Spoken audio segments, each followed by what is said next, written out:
चिराग की उम्र इस साल 26 साल है। वर्तमान में वह उत्तर प्रदेश के मिर्ज़ापुर में रह रहा है और वहीं काम करता है। उसका काम मुख्य रूप से घर का ही है, क्योंकि घर पर दुकान है, इसलिए वह अपनी माँ का हाथ बटाता है। उसके पिता का काफ़ी समय पहले निधन हो गया था। जब भी दुकान पर ग्राहकों की भीड़ कम होती, वह सुनने के लिए भूत प्रेत की कहानियां चला लिया करता था।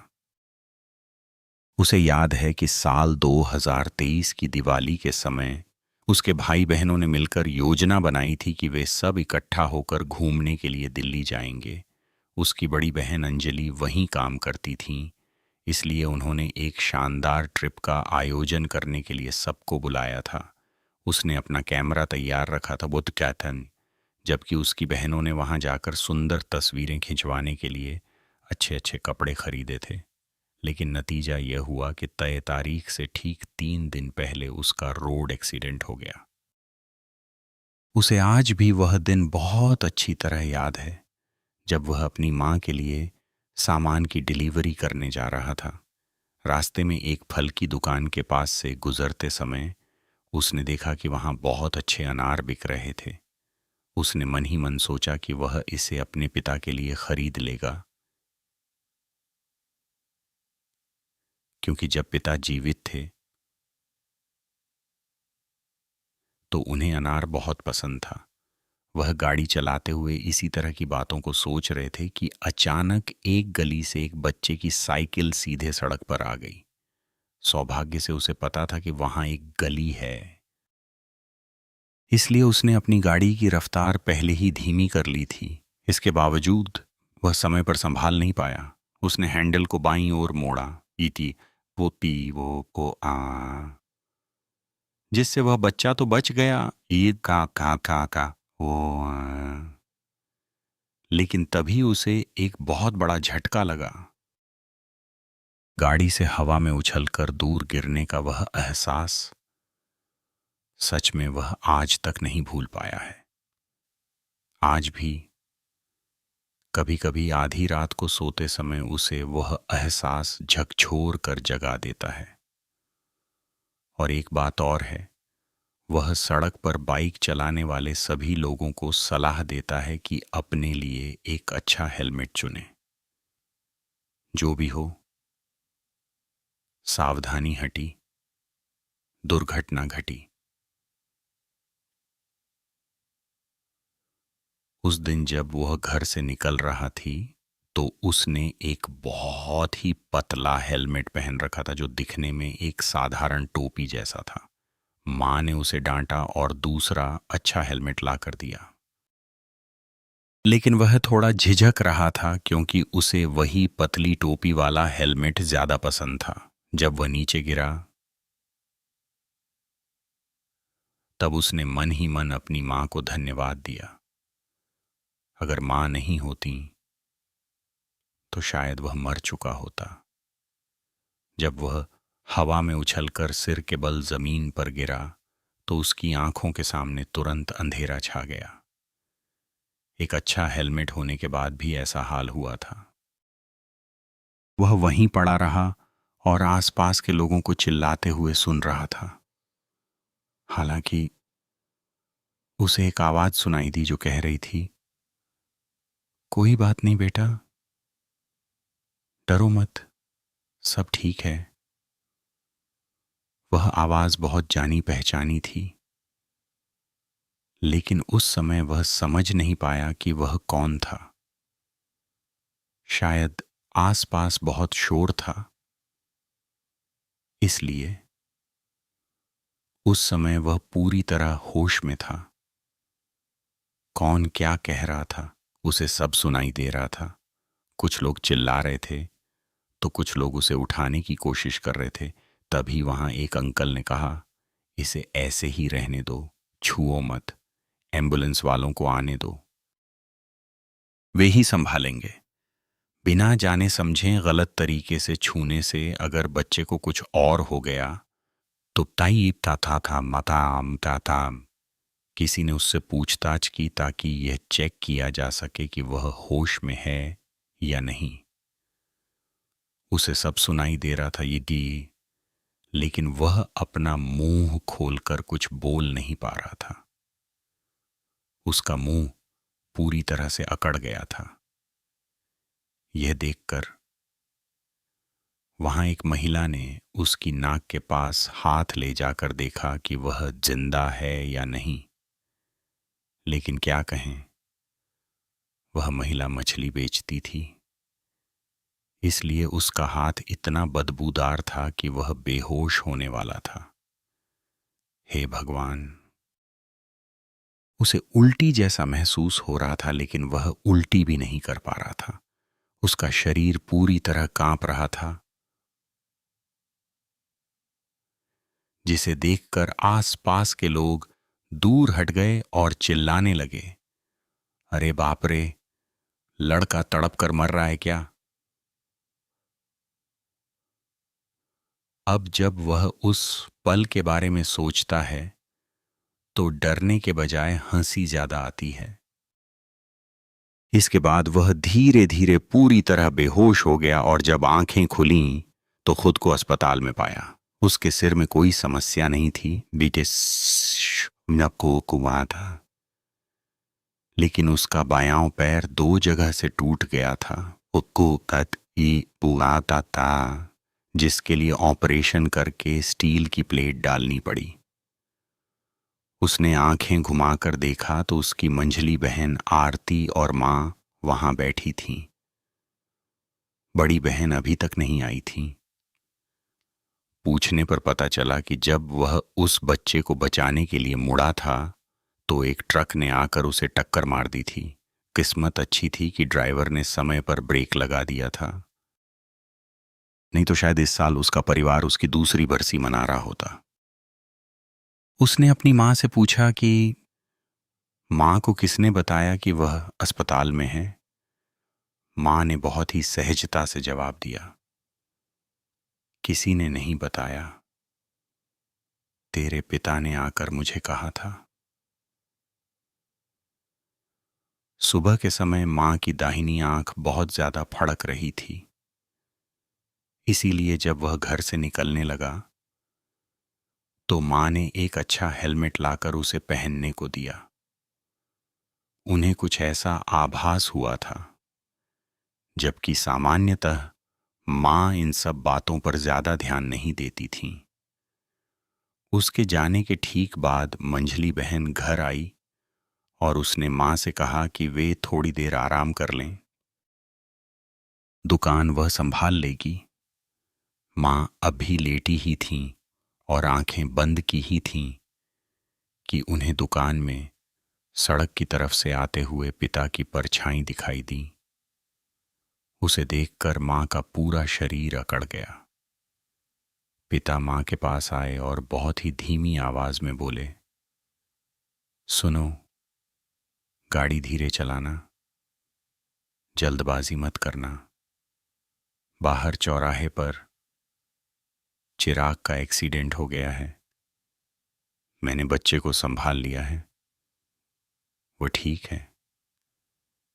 पिता जैसे ही ओझल हुए, मां की आंखें खुल गईं। उन्होंने तुरंत अपना फोन और चाबी उठाई और सीधे बाहर की तरफ भागी। उसकी मां एक बहुत ही शांत स्वभाव की महिला हैं। कई बार जब घर में कोई मुसीबत आती है तो वे चिराग से भी ज्यादा शांत रहती हैं। जब उसने मां की यह बात सुनी तो उसने ये भी बताया कि वह उस दिन पिता को याद करके उनके लिए अनार खरीदने की सोच रहा था। मां मुस्कुराईं और उसका मजाक उड़ाते हुए बोलीं, अच्छा हुआ कि तू उनके लिए कुछ खरीदने की सोच रहा था, इसीलिए उन्होंने तुझे बचा लिया।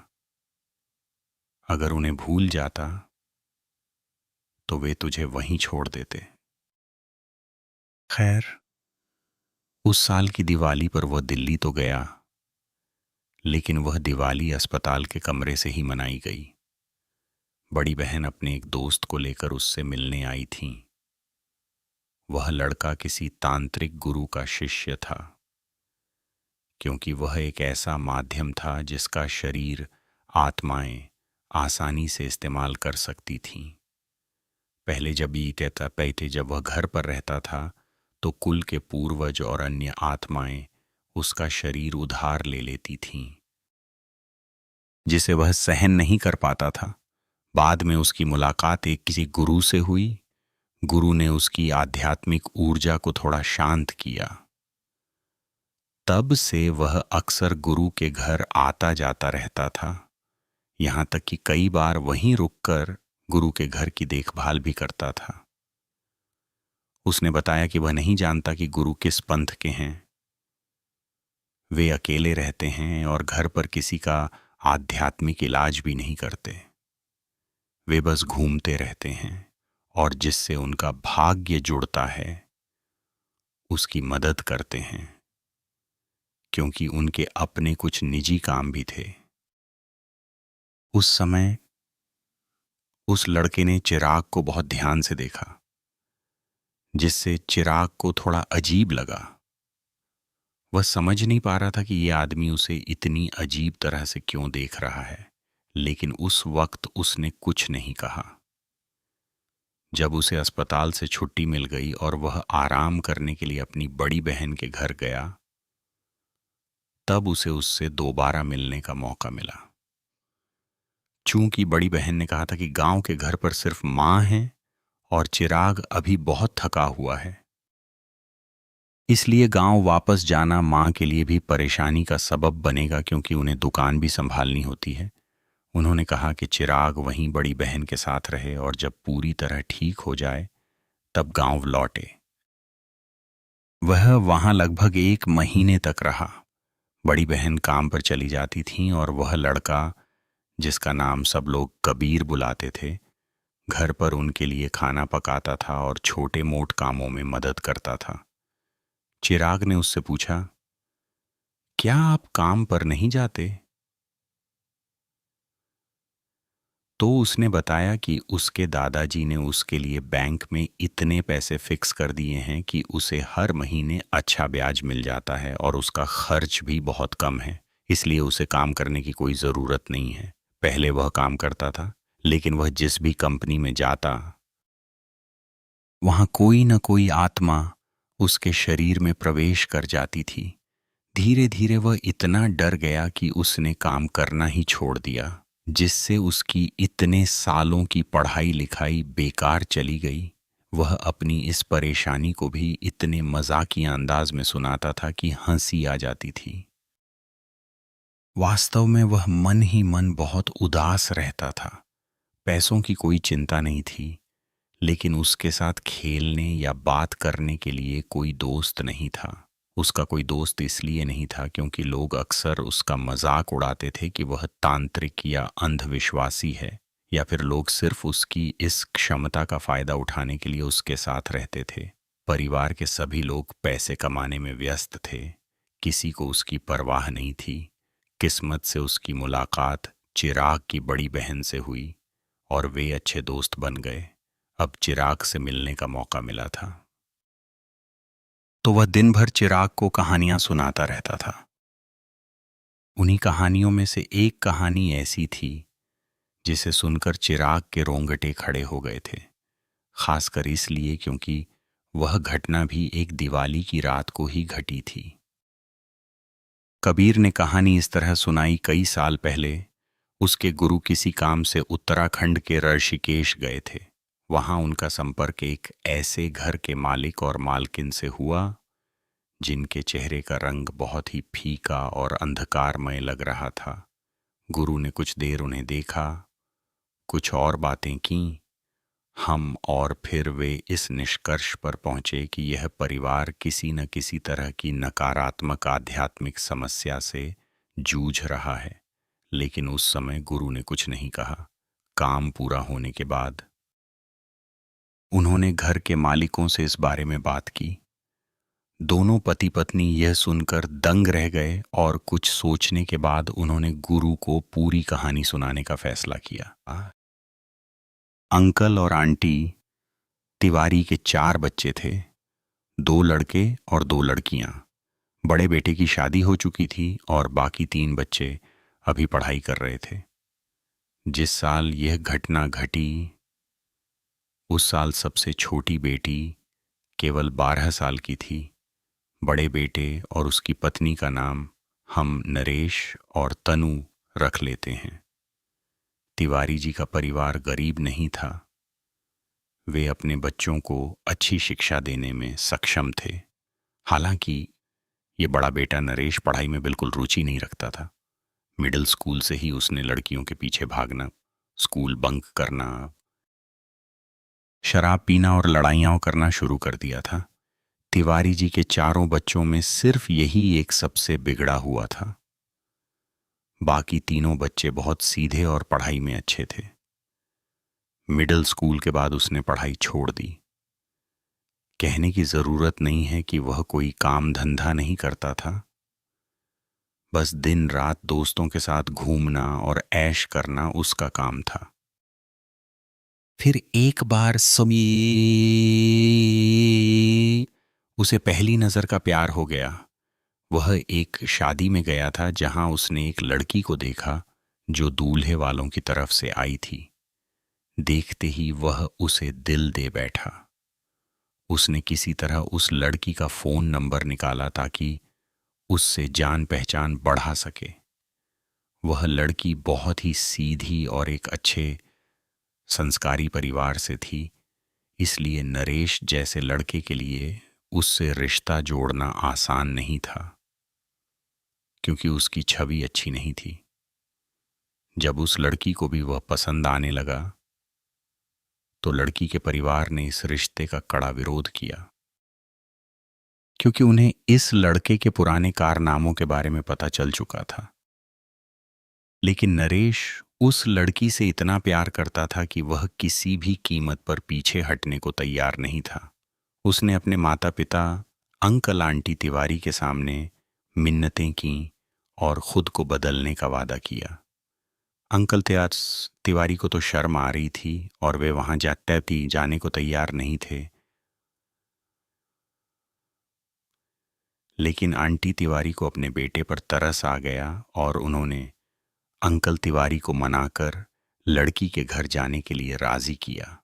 वहां जाकर उन्होंने आंटी अंकल की इज्जत का मान रखते हुए दोनों को एक दूसरे को समझने का मौका दिया, लेकिन एक शर्त पर कि नरेश को खुद को पूरी तरह बदलना होगा, तभी शादी की बात आगे बढ़ेगी।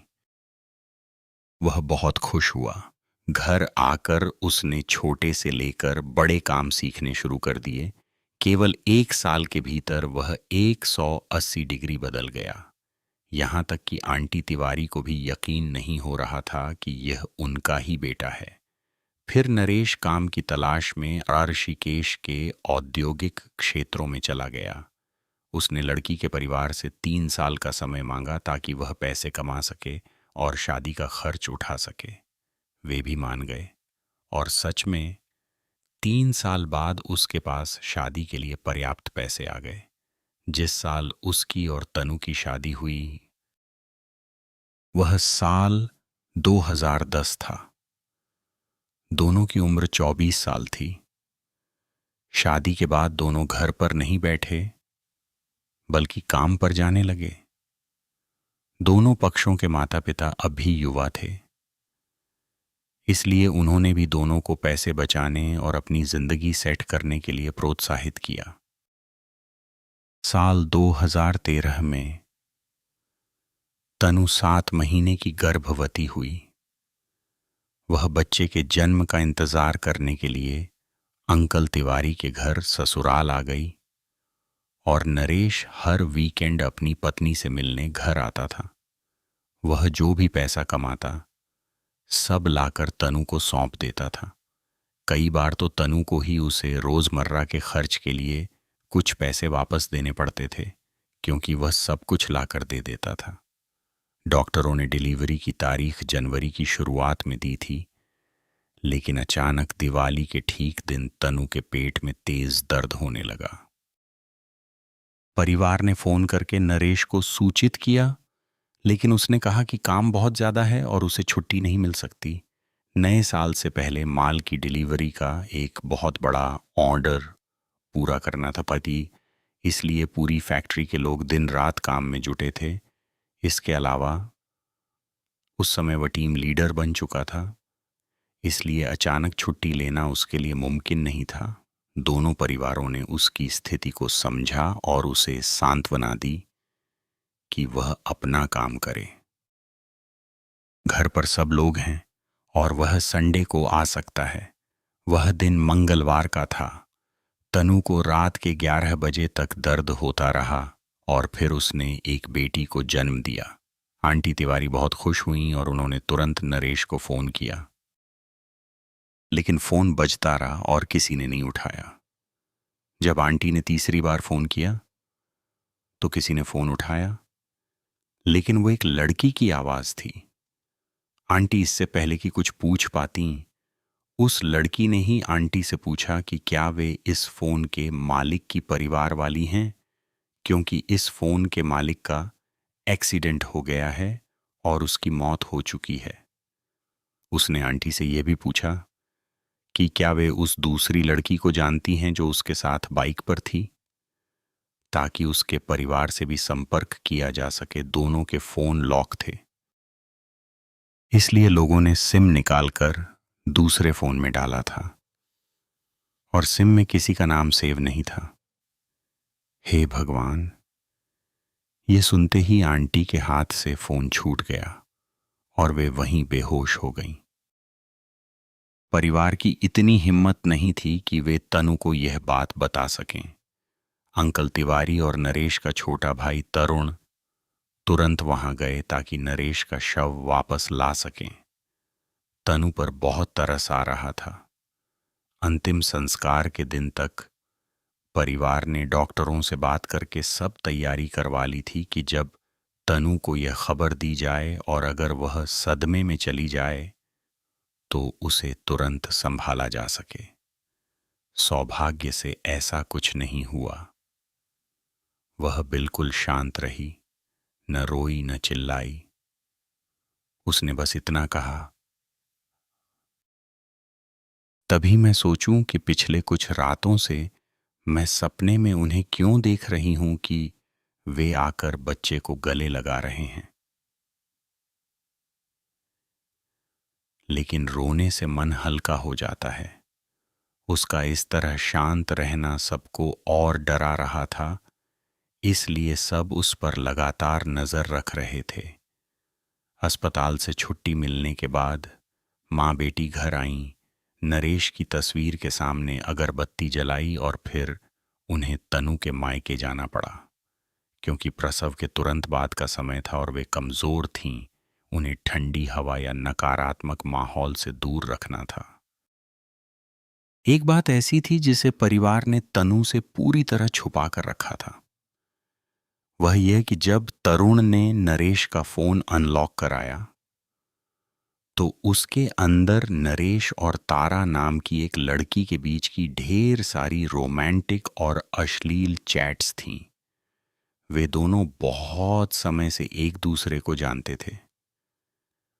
तब से जब तनु गर्भवती हुई थी, वह लड़की उसी फैक्ट्री में नरेश के साथ काम करती थी और उसे पता था कि तनु उसकी पत्नी है। जिस दिन से तनु गांव आई थी वे दोनों पति पत्नी की तरह रहने लगे थे। फोन में उनकी कई आपत्तिजनक तस्वीरें थीं जो उन्होंने होटल में खींची थीं। एक्सीडेंट से ठीक पहले की भी तस्वीरें थीं। तरुण को इतना गुस्सा आया कि उसने नरेश के साथ काम करने वाले अन्य लोगों को फोन करके पूछा। उन्होंने सच बता दिया कि वे जानते थे कि नरेश का तारा के साथ चक्कर चल रहा है, लेकिन उनकी हिम्मत नहीं हुई कि वे घर पर बता सकें।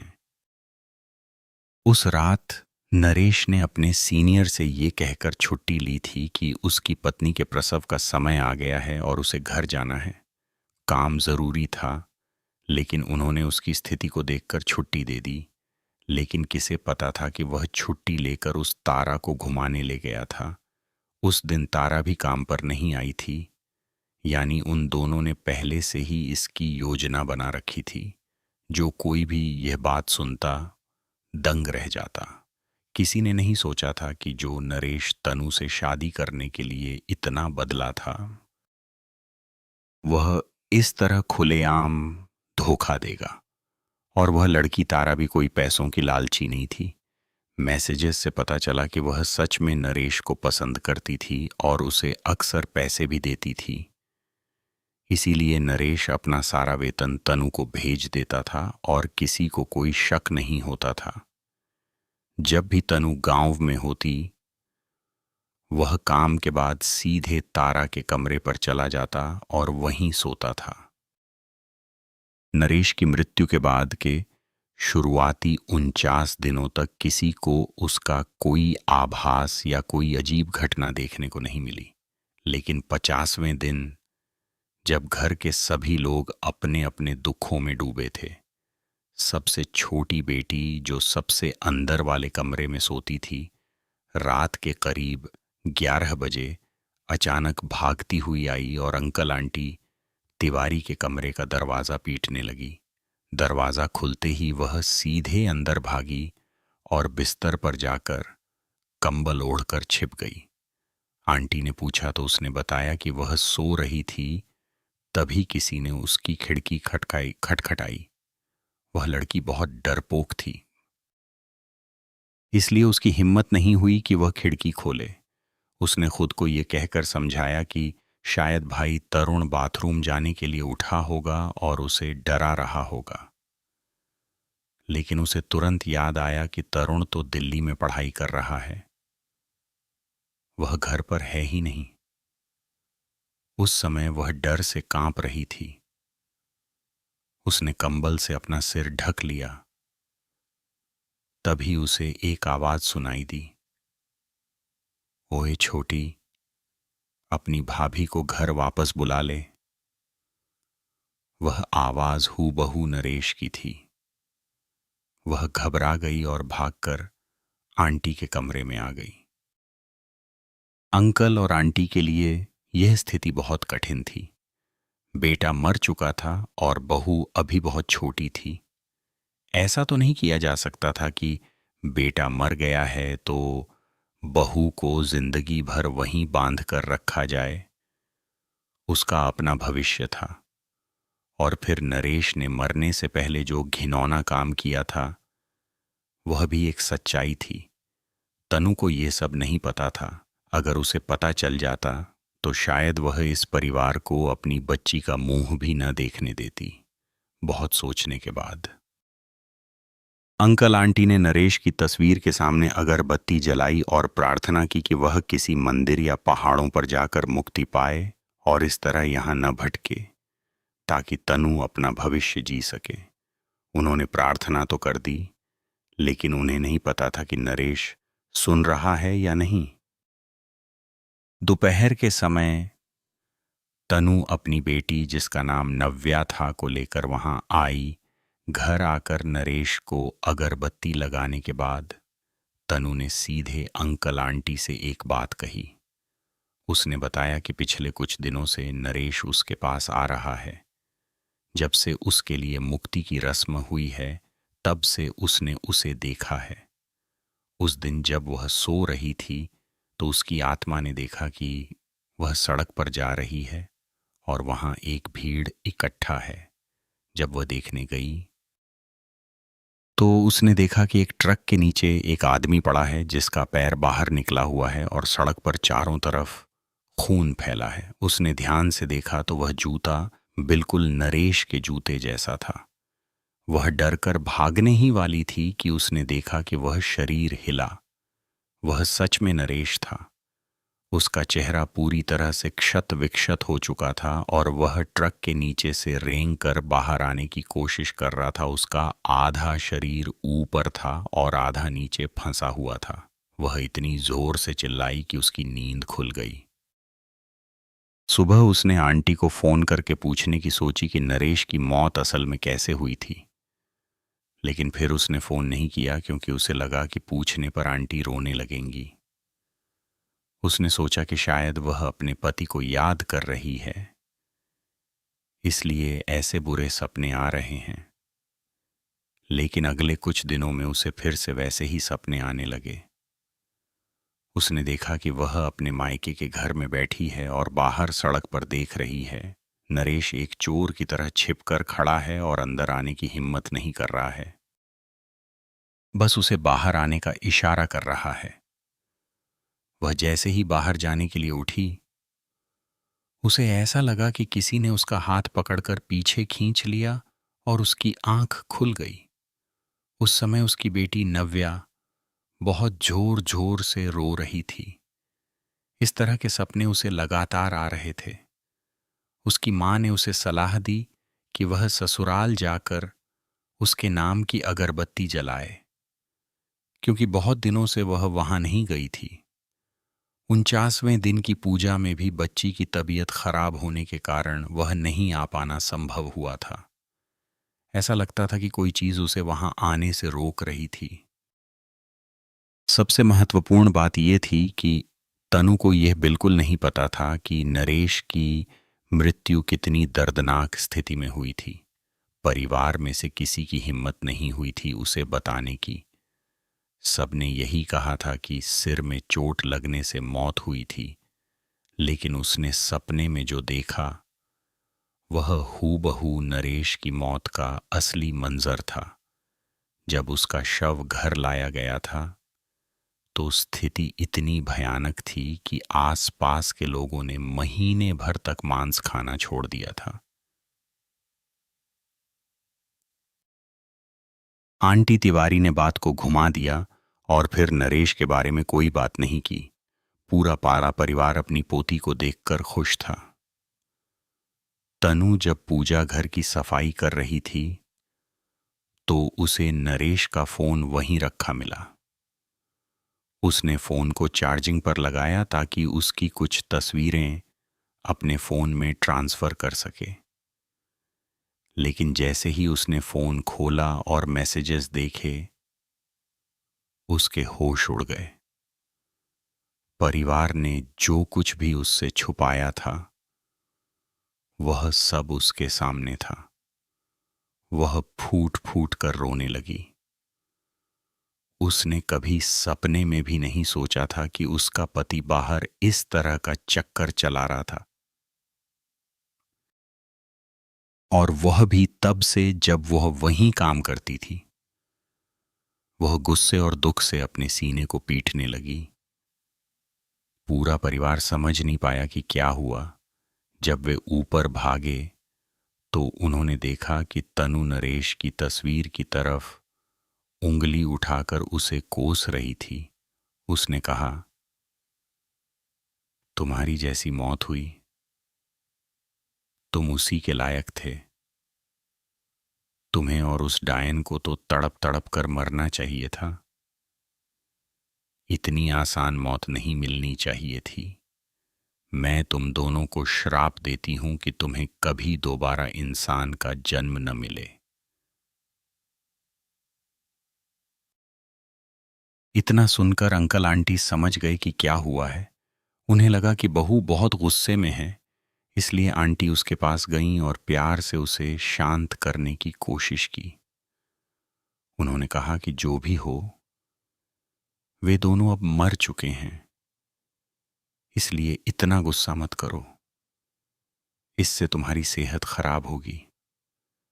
तनु ने परिवार पर भी गुस्सा निकाला कि उन्होंने उससे यह बात क्यों छुपाई। आंटी चुप रहीं क्योंकि वे जानती थीं कि गलती उनके परिवार की ही थी। आंटी बस उससे माफी मांगती रहीं। तनु भी एक समझदार महिला थी।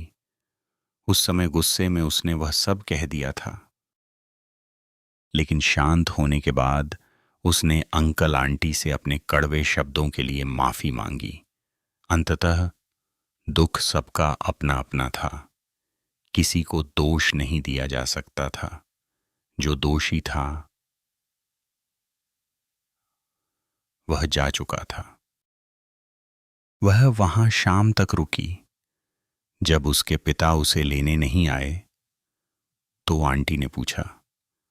तनु ने कहा कि वह कुछ दिन यहीं दादा दादी के पास रहेगी और बाद में मायके जाएगी। यह सुनकर दादा दादी बहुत खुश हुए, लेकिन उस रात बच्ची नव्या बहुत जोर जोर से रो रही थी और तनु उसे चुप नहीं करा रही थी। आंटी जब उसके कमरे में गईं तो उन्होंने देखा कि तनु बिस्तर पर लेटी हुई थी। उसकी आंखें पूरी तरह सफेद हो चुकी थीं और वह अजीब तरह से हाँफ रही थी। आंटी डरकर चिल्लाईं। अंकल और नरेश की दोनों बहनें दौड़ कर आईं। किसी ने बच्ची को उठाया तो कोई तनु को होश में लाने की कोशिश करने लगा। थोड़ी देर बाद जब अंकल उसे अस्पताल ले जाने वाले थे तब उसे होश आया। उसका पूरा शरीर पसीने से भीगा हुआ था। अचानक तनु का चेहरा गुस्से से लाल हो गया। वह रसोई की तरफ भागी और वहां से मांस काटने वाला बड़ा चाकू उठा लाई। वह नरेश की तस्वीर के सामने चाकू लहराते हुए बेहद तीखी और डरावनी आवाज में चिल्लाने लगी। तनु की सामान्य आवाज नहीं थी। वह चिल्लाई, ओए बदतमीज इंसान, तू खुद को बहुत अच्छा समझता है। क्या अब तू यहाँ आकर मेरी बच्ची को ले जाना चाहता है? तुझे क्या लगता है मैं तेरी इस वेदी को टुकड़े टुकड़े नहीं कर सकती? अपनी खैर मनाना, अगर दोबारा यहाँ आया तो। चूंकि उसके हाथ में चाकू था इसलिए किसी की हिम्मत नहीं हुई कि उसके पास जाए। जब वो थोड़ी शांत हुई तो उसने चाकू वापस रखा और आकर बच्ची को लेकर सो गई। सुबह आंटी ने उससे पूछा तो उसने कहा कि रात को वह सो नहीं पाई थी। उसे लगातार स्लीप पैरालिसिस महसूस हो रहा था और सुबह के समय ही उसकी आंख लगी थी। जब परिवार ने उसे रात की घटना बताई तो वह दंग रह गई। उसे बिल्कुल याद नहीं था कि उसने ऐसा कुछ किया था। स्थिति को ठीक न देखकर आंटी ने अंकल से कहा कि शाम को तनु और बच्ची को उसके मायके छोड़ आएं, क्योंकि यहाँ कुछ बहुत अजीब हो रहा था। अंकल भी सहमत हो गए और शाम को उन्होंने दोनों को मायके पहुंचा दिया। इसके बाद वे हर 2-3 दिन में उनसे मिलने जाते थे। लेकिन जिस दिन से तनु मायके गई, अंकल आंटी के घर में लगातार अजीब और डरावनी हरकतें होने लगीं। पहली घटना संडे को हुई। दोनों बहनें घर पर अकेली थीं और अंकल आंटी एक शादी में गए थे। दोपहर का समय था। अभी शाम नहीं हुई थी। दोनों बहनें बाहर टेबल पर बैठकर खाना खा रही थीं कि अचानक रसोई से बहुत जोर से कुछ गिरने और टूटने की आवाज आई। वे दौड़कर नीचे गईं तो देखा कि बर्तनों का रैक जमीन पर गिरा हुआ था और सारे बर्तन चकनाचूर हो चुके थे। मंझली बेटी डर गई और ऊपर भागी। छोटी बेटी ने बताया कि उसने साफ साफ एक काली परछाई को रसोई से बाहर भागते हुए और सीधे नरेश की कब्र की तरफ जाते हुए देखा था। दोनों बहनें इतनी डर गईं कि घर के कोने में दुबक गईं और अंकल आंटी को फोन किया। जब वे वापस आए और ये नज़ारा देखा तो उन्होंने भी निराशा में अपना सिर पीट लिया। वह बर्तनों का रैक अंकल ने दीवारों में बड़े बड़े बोल्ट ठोककर बहुत मजबूती से फिट किया था, लेकिन वह सब उखड़कर नीचे गिर गया था। इससे साफ था कि यह बच्चों की लापरवाही नहीं थी। उन्होंने बच्चों को सांत्वना देने के लिए झूठ कह दिया कि शायद कोई जंगली बिल्ली आई होगी, लेकिन छोटी बेटी रोने लगी और बोली, वह परछाई किसी इंसान जितनी बड़ी थी, कोई बिल्ली वैसी नहीं होती। कोई और रास्ता न देखकर अंकल ने कहा कि शायद कोई चोर होगा और आगे से वे बच्चों को घर पर अकेला नहीं छोड़ेंगे। दूसरी घटना खुद आंटी के साथ घटी। एक रात आधी रात को आंटी टॉयलेट जाने के लिए उठीं। जब वे अंदर जाने लगीं तो उन्हें बाहर लिविंग रूम से कुछ खटपट की आवाज आई। वे डरीं, लेकिन भूत से नहीं, चोर से। वे छिपकर देखने लगीं कि चोर कहाँ है। लिविंग रूम में रात को हमेशा एक छोटा नाइट बल्ब जलता रहता था, जिससे रास्ता साफ दिखता था। उन्होंने चारों तरफ देखा लेकिन कोई नहीं था। लेकिन जैसे ही उनकी नजर नरेश की वेदी पर पड़ी, वे वहीं जड़ हो गईं। हे भगवान! एक बहुत बड़ी काली आकृति उस वेदी के ऊपर बैठी थी और उसकी दो लाल धधकती आंखें आंटी को बहुत ही खूंखार तरीके से घूर रही थीं। आंटी ये डरावना नज़ारा सहन नहीं कर पाईं और वहीं बेहोश होकर गिर पड़ीं। पहली बार उन्होंने भूत देखा था और वह भी इतना भयानक। थोड़ी देर बाद जब अंकल ने देखा कि आंटी को गए बहुत देर हो गई है, तो वे बाहर आए। तब तक आंटी को थोड़ा होश आ गया था और वे रेंग कर उठने की कोशिश कर रही थीं। दोनों कमरे में आए और आंटी ने रोते हुए पूरी बात बताई। उन्होंने कहा कि शायद तनु को मायके भेजने से नरेश नाराज है और इसीलिए वह इस तरह घर को परेशान कर रहा है, लेकिन असली वजह कोई नहीं जानता था। तनु अभी भी अपने मायके में ही थी। पति की इस सच्चाई को जानने के बाद वह बहुत दुखी थी और उसका इस घर में वापस आने का कोई मन नहीं था। और चूंकि ससुराल वाले खुद अक्सर उससे मिलने मायके आ जाते थे, इसलिए वह वहीं रहने लगी। मायके में कोई समस्या थी या नहीं, तनु ने कभी नहीं बताया। लेकिन यहाँ इस घर में नरेश ने आतंक मचा रखा था। घर में तो ठीक, वह बाहर सड़क पर भी लोगों को परेशान करने लगा था। जो कोई भी रात के समय उस घर के सामने से गुजरता, उसकी शामत आ जाती। खासकर बाइक सवारों की। अगर कोई शराबी वहां से बाइक लेकर गुजरता तो 10 में से 7 से 8 बार उसका एक्सीडेंट होना तय था, चाहे गाड़ी कितनी भी धीरे क्यों न हो। वहां पहुंचते ही हैंडल अचानक मुड़ जाता और वे गिर जाते। कुछ लोगों ने कहा कि वे नशे में थे इसलिए गिरे, लेकिन अगर नशे की बात थी तो वे कहीं भी गिर सकते थे। ठीक उसी घर के सामने ही क्यों गिरते थे, जबकि सड़क बिल्कुल सीधी थी और वहां कोई मोड़ या बाधा भी नहीं थी। लोग तरह तरह की बातें करने लगे, जिससे अंकल आंटी बहुत दुखी थे, लेकिन उनके पास कोई उपाय नहीं था। ये सब काफी समय तक चलता रहा, यहां तक कि तरुण की पढ़ाई पूरी हो गई, उसकी नौकरी लग गई।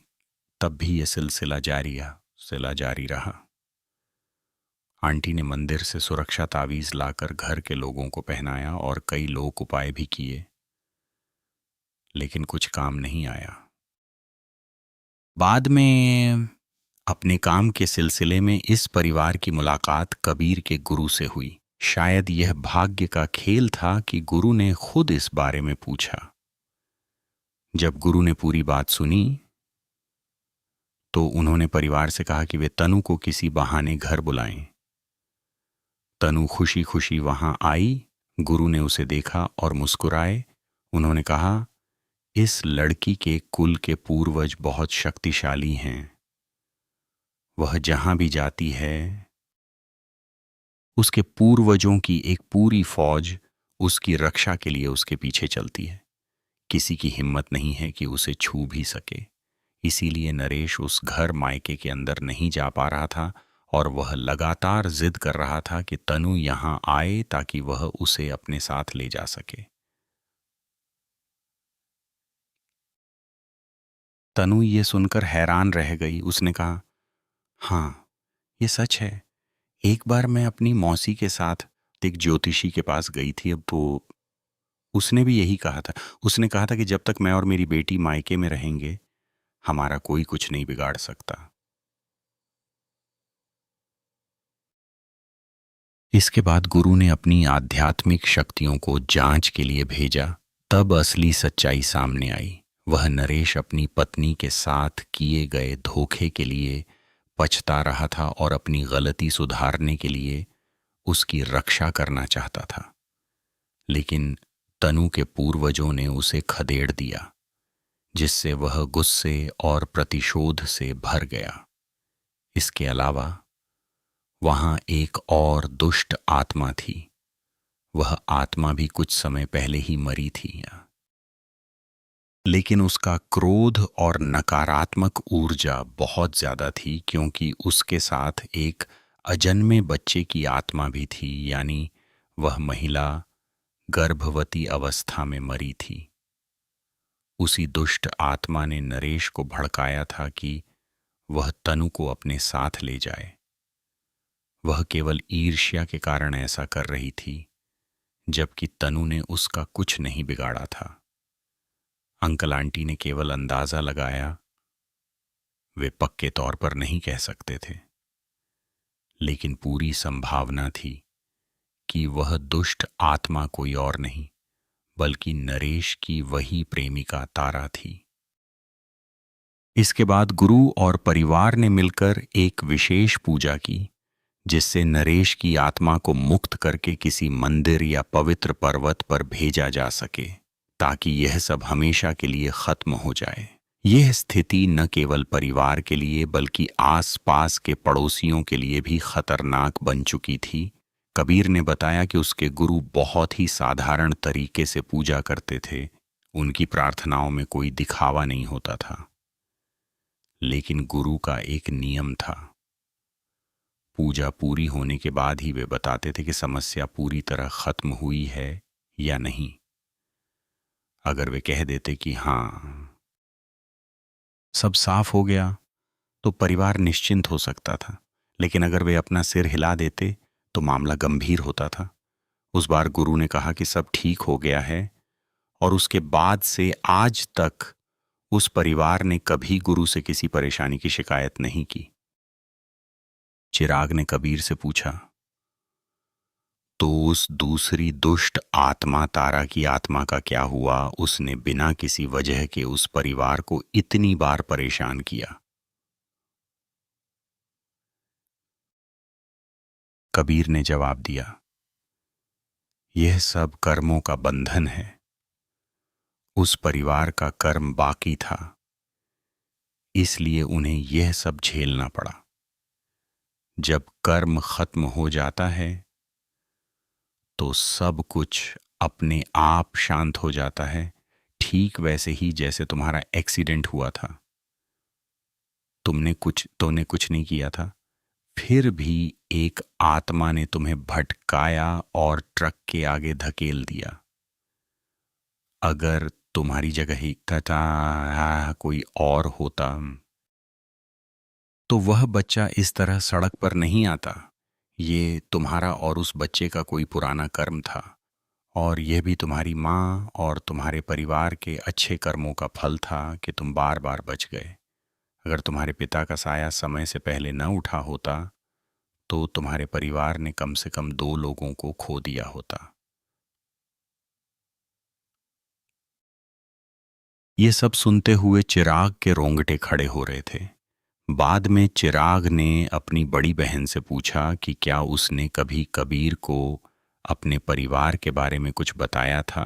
बहन ने कहा, नहीं, जब कबीर ने ये सब बातें बताई थीं तब तो हमारी नई नई जान पहचान हुई थी। नई जान पहचान में कोई अपने घर के ऐसे रहस्य किसी को क्यों बताएगा। चिराग को यह स्वीकार करना पड़ा कि अध्यात्म और परलौकिक शक्तियां सच में बहुत अद्भुत और रहस्यमयी हैं। शायद इसलिए क्योंकि जब तक हमारे साथ ऐसा कुछ नहीं होता हम विश्वास नहीं करते, लेकिन चिराग को अब इन सब बातों पर पूरा भरोसा हो चुका था।